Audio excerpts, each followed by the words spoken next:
மக்கள் தான் எங்களுக்கு வேணும், நீங்க எல்லாம் வேண்டியதில்லை. நாங்களும் மக்கள் தானே. நீ எல்லாம் ஓட்டெல்லாம் எங்களுக்கு வேணும், நீ போய் போடு விஜய்க்கு.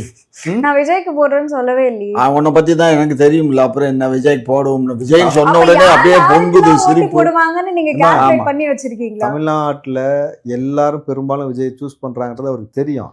இப்ப வேற வழி இல்ல, முட்டு கொடுத்து பேசணும், பேசுறாரு. ஏன்னா பாரு உடனே பாரு கேட்காத மாதிரி இதெல்லாம் நாங்க வசந்த மாளிகையிலே பார்த்துட்டோம், தண்ணியை குடிங்க அப்ப போய் இருமி கட்டுறது வேற.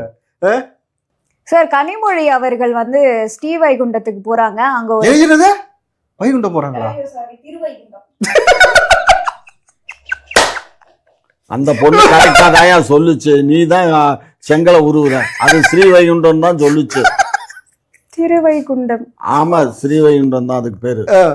ஓகே ஓகே, ஒரு நிமிஷம், நானே கொஞ்சம் குழம்பிட்டேன் சார். அப்போ வந்து ஒரு பெண்மணி வந்து இந்த மாதிரி நான் ஜஸ்ட் என்னோட ஆதார் கார்டில் இருக்க பேரை தான் மாற்ற போகிறேன், அதுக்கு 5000 ரூபாய் லஞ்சம் கேட்குறாங்க, இது என்ன ஆச்சு அப்படின்னு சொல்லி டைரக்டாக அவங்க முன்னாடியே கோரிக்கை வைக்கிறாங்க. உங்கள் ஆட்சியில் வந்து எதுக்கு எடுத்தாலும் லஞ்சம், எங்கே போனாலும் லஞ்சம் அப்படின்னு பொதுமக்கள் நேரடியாகவே அவங்களுடைய ஆதங்கத்தை கொட்டுறாங்க. அவங்க காதை முடிப்பாங்க, ஏன்னா அவங்க தான் சொல்லுவாங்க இளம் உதவிகள் செருப்பை கழட்டி அடிக்கணும், செருப்பை கழட்டி அடி. 5000 ரூபாய்